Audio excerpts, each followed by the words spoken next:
together. At least let's try. I want to welcome.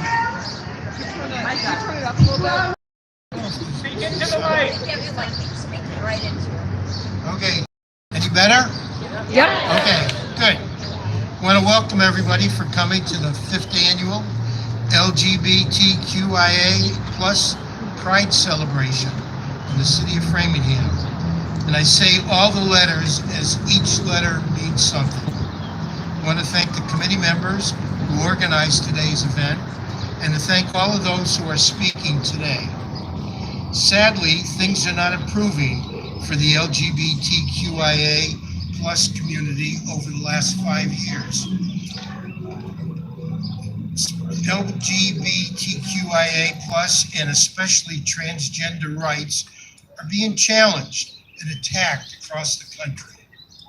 Thankfully, the Commonwealth of Massachusetts has been a leader in the nation supporting LGBTQIA plus rights. And last year, my friend and now Governor Maura Healey was the first woman and first open member of the LGBTQ community to be elected governor in Massachusetts. Raising the Pride Progress flag today in Framingham is an act of solidarity with the LGBTQIA plus community. It says we see you and value your role in our community.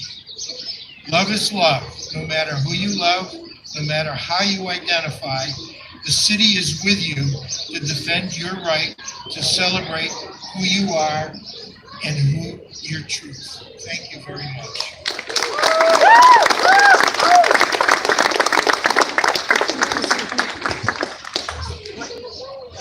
Thank you, Mr. Mayor. Our next speaker is Jesse Edwards, our Framingham Chief Diversity, Equity, and Inclusion Officer. I am delighted that you are here, that you are our DJ, and that you will continue to challenge our city today and every day to live into the values of diversity, equity, and inclusion. Welcome. Welcome.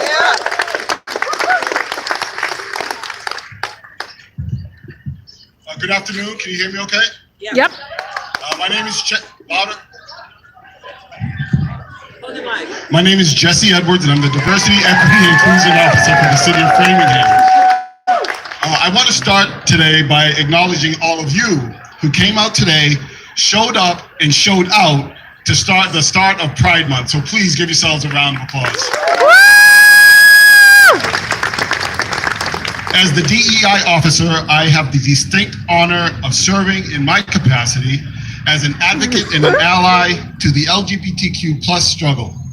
Today's Progress flag raising ceremony is an opportunity for us all in Framingham to rally to support our LGBTQ plus brothers and sisters. It is paramount. You know, what is beautiful about Framingham is its diversity. It is truly reflective of all that is good and all that is beautiful around us. We must also acknowledge the struggle and the fight against those that try to deny the LGBTQ plus community folks the right to existence, their right to be authentic, and their right to love to whom they want to love. You can clap for that. So today's celebration does not start with the music and end with the rising of the Progress flag. Today is the beginning of an ongoing conversation and ongoing dialogue. As the DEI officer, I look forward to working with you. I look forward to working with the community. I look forward to working with the school department and having conversations, because what is right is right. Thank you so much and enjoy your day.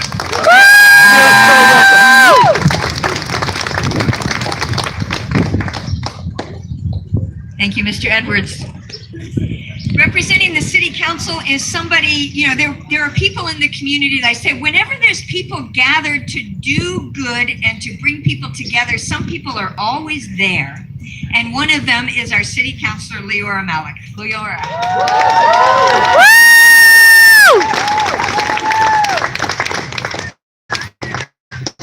Thank you, Reverend Clark. So when I think about pride, I think about a feeling that's powerful, that's joyful, and that's colorful. And that's very much in evidence here today. And unfortunately, it's a response, right? This is a response to hate. This is a response to people who say you can't be powerful, you can't be present and joyful and colorful and your true self. As an ally to the LGBTQ plus community, I think a lot about how I can stand with the community and how I can show support and how can I help you all be powerful and be joyful and be colorful and be your true selves. So there's no easy answer. I truly wish there was a checklist. We all know it's hard, it's a challenge, but pride compels us to take action, to be active, to be proactive, not only to be reactive, and to step up for all of our neighbors all of the time. Thank you so much.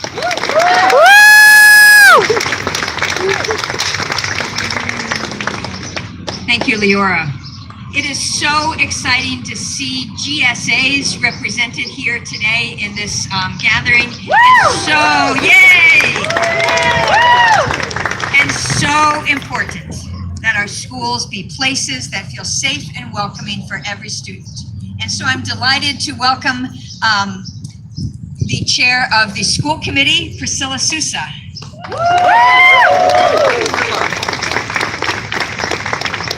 Happy birthday, girl. Happy birthday.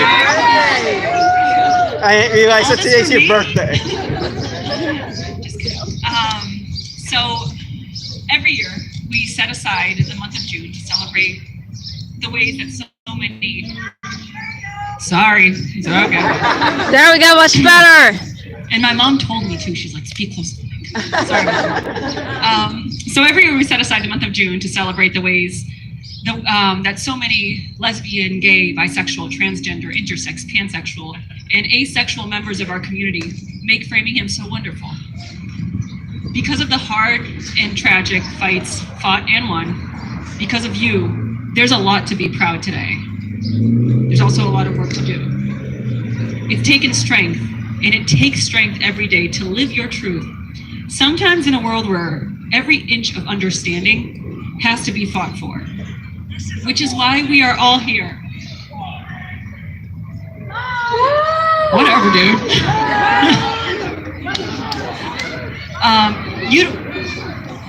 But that's why we're all here today, actually, because we are loud, and we're definitely going to be louder than that guy over there.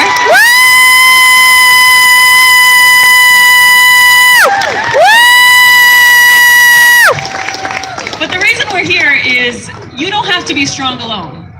You have a sea of allies here. You have a sea of loud allies. Woo! Allies who will stand with you when that garbage happens, that will stand with you when there are vicious attacks against the trans community that are happening across the country from hostile government leaders. Not here in Framingham, though. So, I know I said this last year, but it bears repeating because I really, really, really mean it. Everyone knows that, who knows me, knows about the many hats I wear. One of the roles that I'm most comfortable in is being a big sister. I often joke that I was born to be a big sister. I have a much younger brother that I love fiercely, and I'm incredibly protective of him. And I think he would say I'm a pretty good sister. And he's at work and not here today, so he can't say otherwise, so we're just gonna go with it. But my point is, if you are struggling, you're not alone. I'll be your big sister. And in this crowd, you have an entire whole rest of your family. But I can guarantee you, you definitely have a big sister. And I'll prop you up. And something interesting I read online that now I'll be repeating for the rest of my life is you come to for the trans community, I'm gonna start identifying as a problem.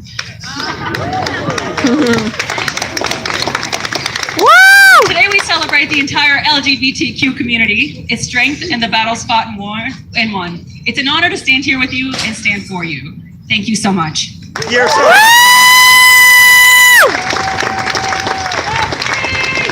Thank you, Priscilla.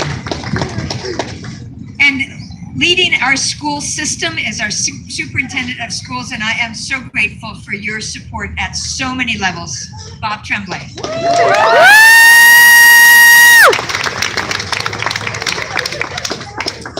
Good afternoon, everyone. Good We just came afternoon. from a high school commencement exercises today. So many of the people who are standing here came from Bowditch Field. I'm actually even wearing a Parks and Recreation jacket from Parks and Rec. So I'm dressed in black today, but that's not in grieving. That's in celebration and all the colors that are here. And I want to just give a huge shout out to our students, GSA, for all of our staff who are here. So can I hear from you guys? You know, I had a person confront me, much like the guy that's beeping the horn, confront me about those flags at the schools. And by the way, we fly flags at all 15 of our school buildings. That's right. Oh, yeah. And we do that because we are inclusive in our students. We have a place that's, and this one particular parent who came at me, who's very upset about it, said, this takes away from my child. And I said, I would argue the other way. I would say that these flags created a set of inclusivity in our schools where children are welcome at no expense to you or your family. And so we fly them with pride, as is the name. And I'm so grateful to be here and sharing this space with all of you and taking this courageous stand that's just so right for who we are and for humanity and for being here today in celebration and in fellowship with one another. To all the amazing organizers of this event who made this happen today and right here in the center of the city, thank you, all of you, for that time and for allowing me to be the leader of a school district that values every one of our students in ways that they can be themselves in our school buildings. Thank you so much.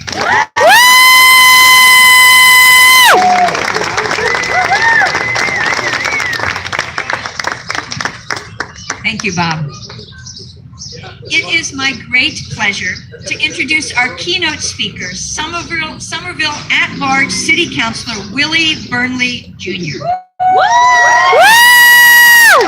Councilor Burnley Jr. is a writer, renter, and community activist. As his website states, after several years organizing on the front lines of social justice movements, in 2017, Willie was displaced from Somerville when his landlord suddenly raised his rent by hundreds of dollars.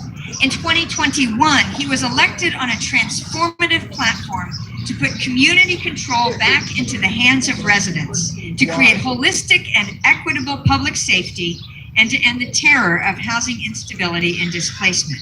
In his short time on the council, Willie has passed more laws than any of his colleagues, and in doing so, has expanded rights for tenants and workers, increased protections for LGBTQ+ folks, and passed first in the nation non-discrimination ordinances. Wow. Welcome, Willie.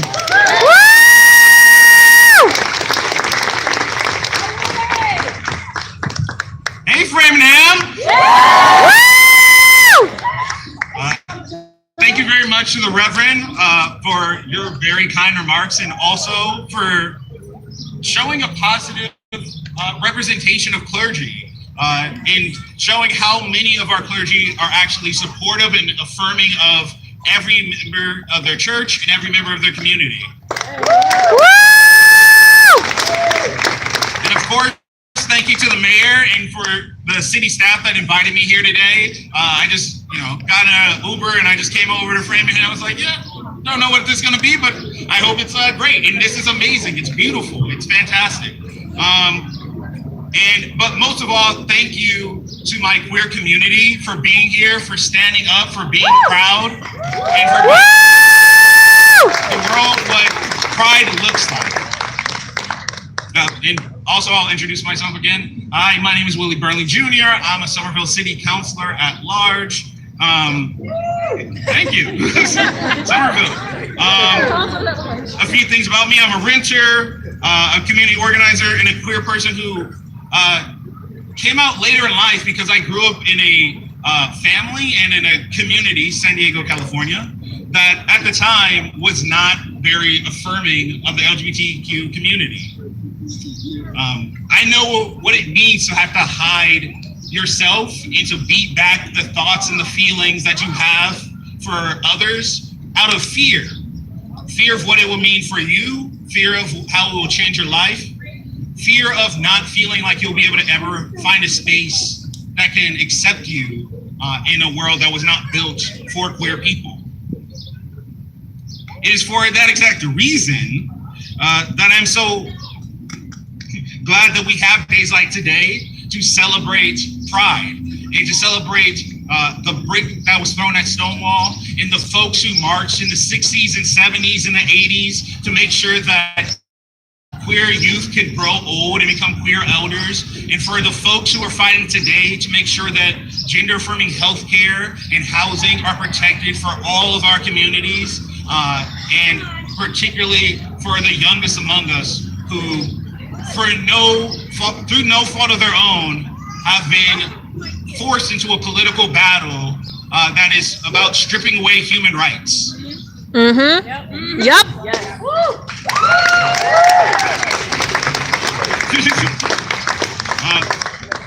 But blessed, since the Reverend just said preach it, blessed are those who have to struggle. Blessed are those who struggle to fit in, because we understand so intrinsically the power of pride, the meaning of pride, what it feels like to not have it, and how hard we've had to fight as a society, as communities, as families, as friends, to bring people together for days like this. And we're not letting it go.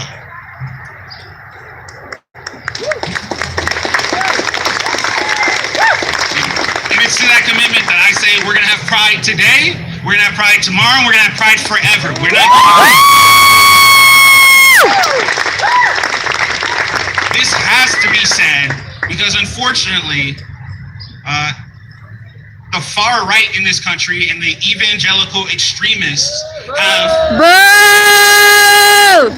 have been trying to destroy the hard work of decades, of generations of queer community and their allies by turning back the clock on our rights.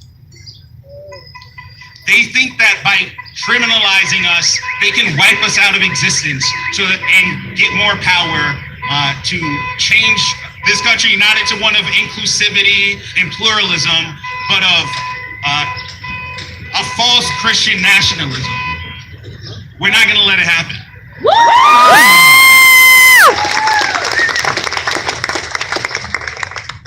Currently, over 400 anti-LGBTQ bills have been introduced in state legislatures across the country this year alone. It's an all-time record. It is twice as many as were filed last year, and the year is just beginning. This is incredibly devastating for the queer community, but particularly for our young people who've had to go through just unimaginable stress and calamity in the last few years. Oh, thanks. For some of us, particularly for those young people, I imagine it can feel like we're moving backwards because of all of these laws that are being put forward through the fear that they engender. But for some of us, we know we've been here before.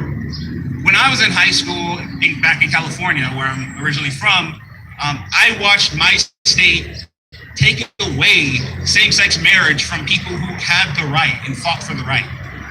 I had to see as people went from having loving and accepting families to not knowing whether their families were even legal anymore.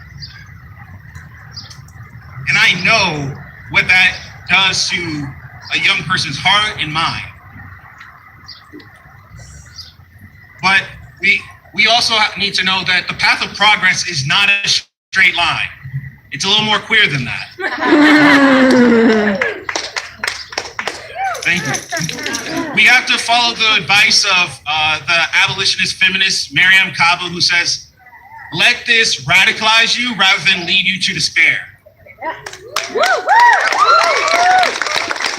It is precisely because of the wars that have been waged on this topic and the battles that we've won that we know that the LGBTQ community today is stronger than ever, is queerer than ever, and knows how to fight back and keep our communities safe for everyone involved.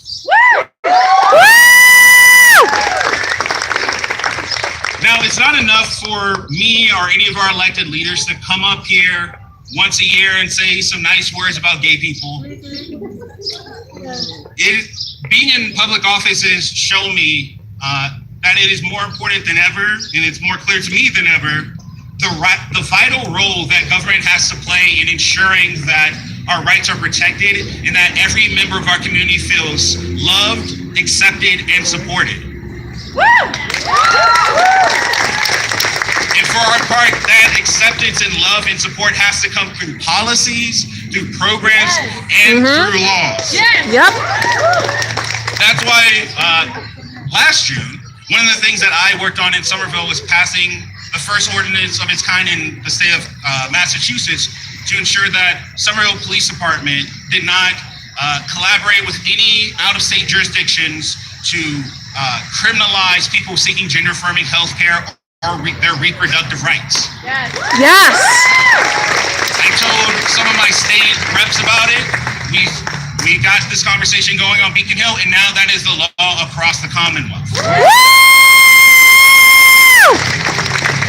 It's why I believe so passionately that I had to talk with my Somerville School Committee, and we partnered together to ensure that our sex ed policy was explicitly LGBTQ inclusive and consent-centric, so that our children didn't have to live in confusion or fear about their feelings and can know that there are other people who feel the same way, that there's nothing wrong with them, and that they can live healthy and safe and long lives with a community that loves them.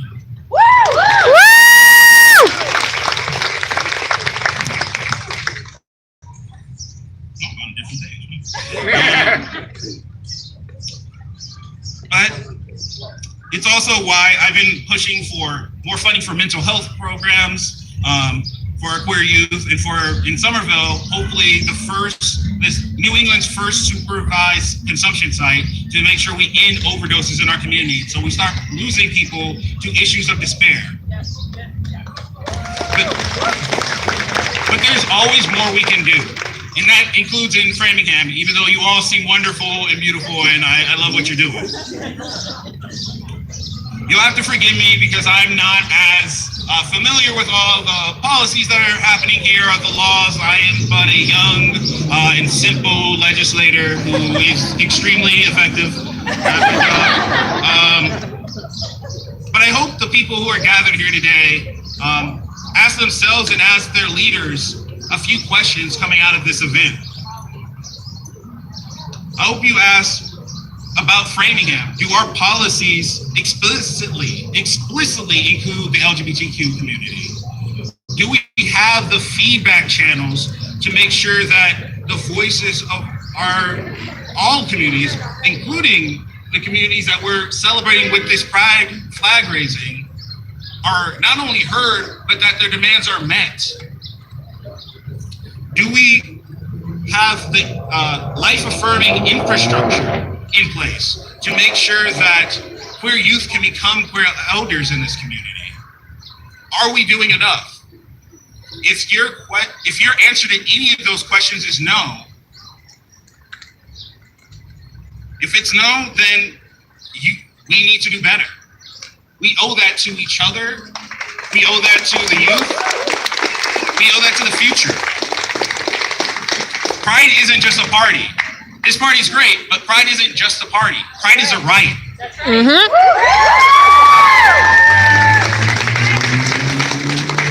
And it is in the spirit of those fiery souls that marched in Stonewall and made sure that we could gather today without fear of arrest or harassment because of how we dress or who we love, that we need to take that same level of commitment to make sure that we are building communities that bring everyone in, have all voices heard, and make sure that we all are safe and loved.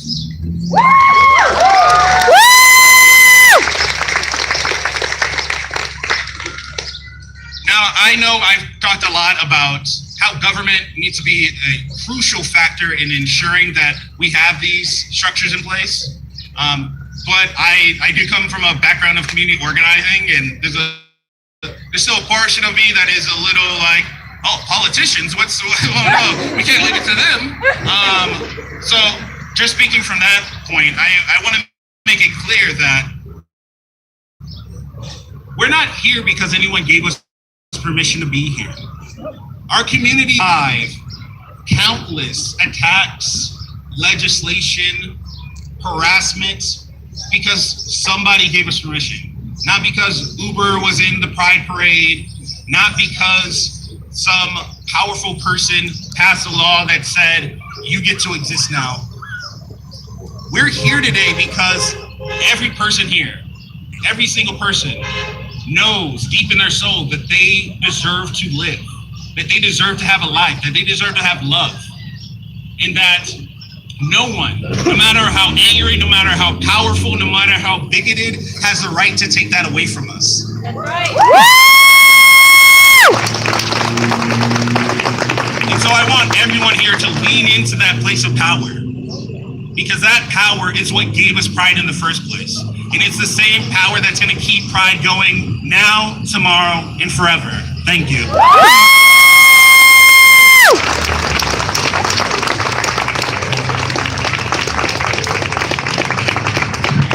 Willie, you can come preach at my church anytime. I think he is a preacher.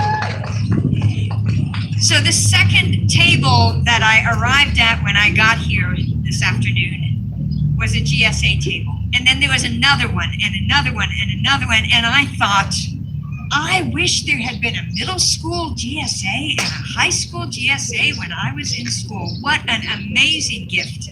And so we come to my favorite part of this program, where we get to hear from some of our young people in these GSAs. And I'm going to invite them all to come up together so you can support each other. Reese Davies, come on up. Sanika Agrawal, and also Mackenzie and Tofu Bagari, also from Framingham Pride. All right. So, Reese, I have you down first. Are you speaking first? I guess you are. Hi, can you guys hear me? Yes. Solid. That's crazy. Hi. If you didn't figure, my name's Reese Davies. I go by he, him, and I'm one of the officers at the Framingham High's Gender Sexuality Alliance. This is going to be a long one, so if you're not already in a comfortable standing position, get into one. I was here last year, and I made a speech last year. And I ended my speech last year with hope about how things were looking up. And even though the rest of the world was just a little scary, it looked like things were going to get better soon. And then America did what it does best, and they got a little too silly. Maybe silly is an understatement, but I'm back to saying the same thing that I said 2 months ago for my Day of Silence faculty presentation, and the same thing I said last year during the 2022 flag raising. In times like these, Pride as a celebration is an absolutely pivotal thing. Pride, since its inception, has been about being visible to those who want us to stay invisible. It's about celebrating who we are, about celebrating ourselves for surviving, for live, laugh, loving. Seriously though, it's about reminding people that we exist, and it's about reminding people who can't participate for their safety that they're valid and they're cared for. It's about marching, it's about protesting, it's about singing and dancing and loving in the face of all of those who have told us not to. We're in a moment of time where there are a lot of people telling us not to. 549 bills targeting trans people, and that's outdated. Only 103 of those have failed, have been introduced this year. That's an average of 3.5 bills a day, 549 bills in 49 states. The exception is Delaware, by the way. Kudos to that one very quotable guy who said that transgenderism must be eradicated, which just flat out sounds like a supervillain speech. And I really wish it was a supervillain speech, because that would mean it's fiction. But all of this is real. Most of these bills target minors, people who haven't fully grown into their bodies but know it to be wrong anyways. And maybe more importantly, people who are at far more risk to internalize these dysphoric feelings for the rest of their lives. I know I'm one of those kids. We can take a look at Georgia's Senate Bill 140, which disparages autistic trans people, weaponizes the diagnoses, asserting that autistic people are incapable of thinking for themselves, and thusly they should be transitioning. It's worth pointing out that there's another category of bills that will inevitably loop back around and hurt the community in the long run. Almost all bills regarding the prohibition of teaching critical race theory also prohibit talking about any form of oppression, and namely prohibit teachers in schools from talking about gender-based or sex-based oppression, which is interesting, because are those anti-trans bills not inherently based on the idea of oppressing people of a certain gender? Mm-hmm. Irregardless of whether or not those bills directly affect you, they still affect members of our community. They still affect me, for example. For some of us, these bills don't hurt to see past. From birth, some of us were never fooled into thinking this country would cradle or even care for us. Intersectionality is an interesting thing like that.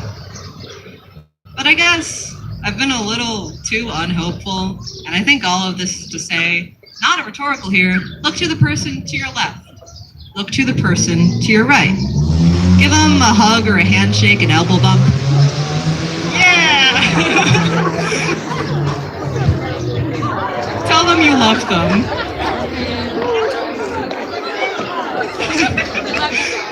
This world can be very, very scary. This country can be a terrifying place. But this city surely does not have to be. Your street, your house, they don't have to be scary places, your workplace. But how do we make a place to home? Through community, with love. Compliment people when you like their outfits.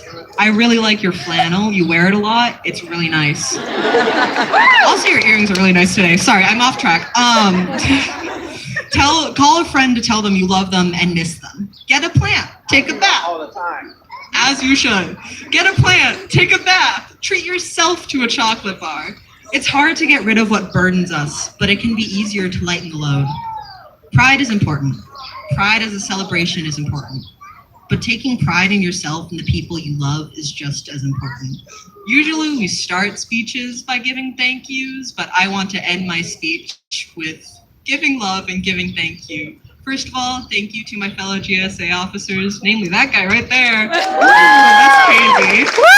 To our current GSA teacher advisor, Dr. Quinn. Can we cheers for Dr. Quinn? Thank you to all of my friends at school. Thank you to all of my friends out of school. I love all those guys. And probably, most importantly, thank you to my popcorn holding friend. Yeah! Thank you so much for holding my popcorn. I love you. Glasses are great. I've been Reese Davies, and I love you. Have a wonderful afternoon.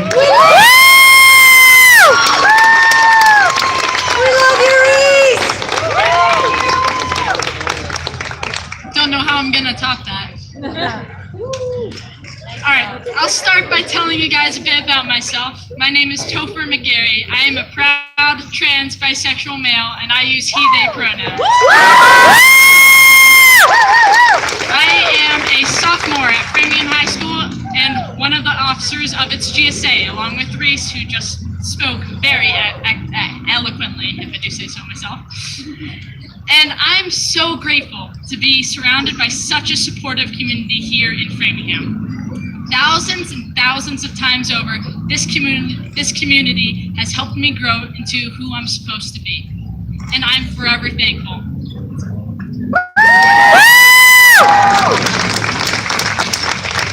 That's why we are here today.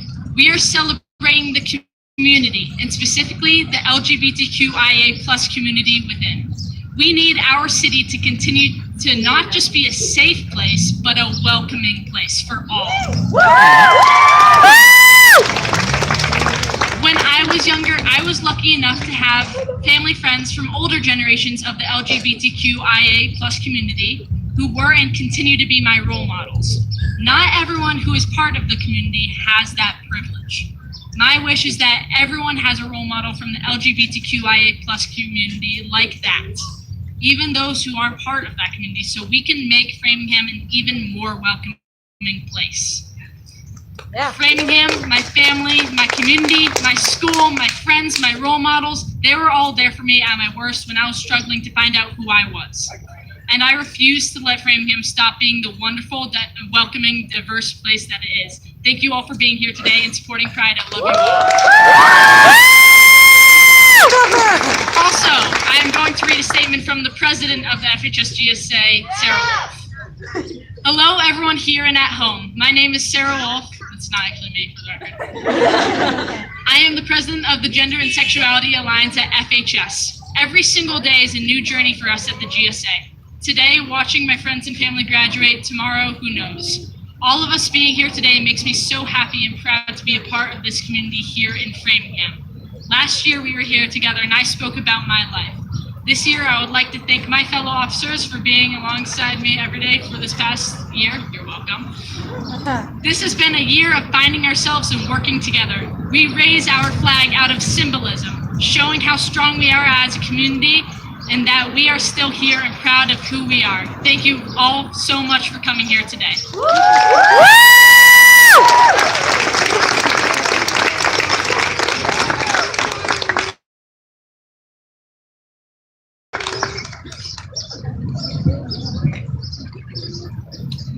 Hello everyone, my name is Sonika Agarwal and I'm one of the founders of FSN. Hi, my name is Mackenzie Sorensen. I'm one of the co-founders of FSN. When we were in 5th grade, we realized there was a need for more conversations around racism, sexism, and other forms of oppression. We need a safe space to talk about the issues that impact our society. FSN is a club we created to educate people on Black Lives Matter, the LGBTQ+ community, and other social and environmental issues. FSN stands for Freedom Starts Now. Some of the other topics we have been able to cover over the past 2 years are the Black Lives Matter movement, ways to tackle climate change, and different sexualities. We are standing up for Pride because everyone should be allowed to be themselves in Framingham. We made this club because BLM and LGBTQ+ matters a lot to us. The recent attacks on LGBTQ+ rights and voting rights have made us stronger in our dedication to these topics. Being part of this group has meant a lot to me and my fellow club members. FSN was created as a place for us to be ourselves without judgment and hatred or censorship. We want other students to know that gender is fluid, all skin colors are beautiful, and no one should feel shame or hopelessness due to their identity.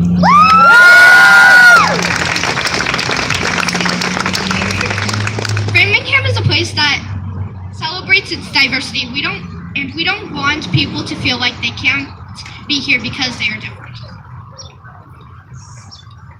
Our main goal is to keep Framingham a place where all people, with respect to their skin color, race, and sexuality, can feel safe. A place where all people are celebrated and feel like they belong here.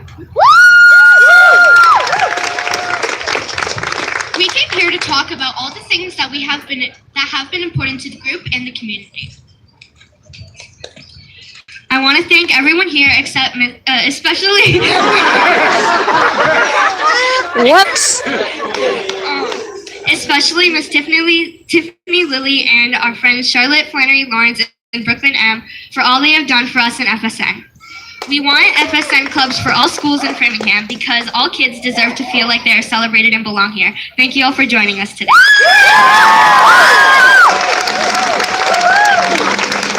Wait, don't go away.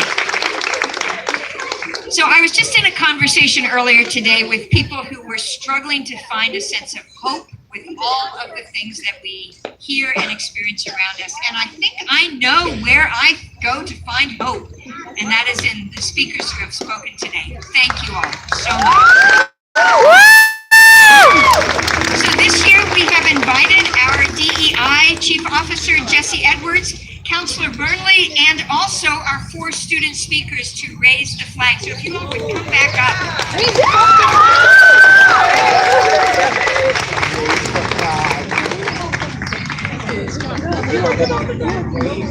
Come on, Grace. Let's do it. Raise that flag. Raise it.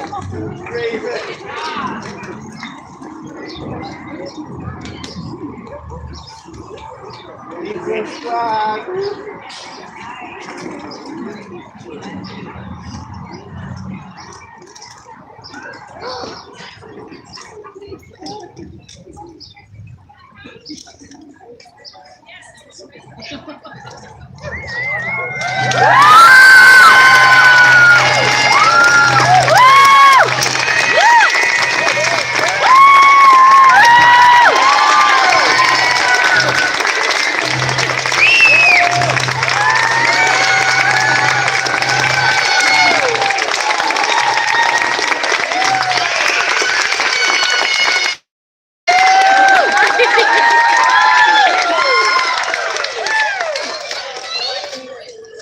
Thank you. That's Rock's making the video of the flag. Yeah, I saw that.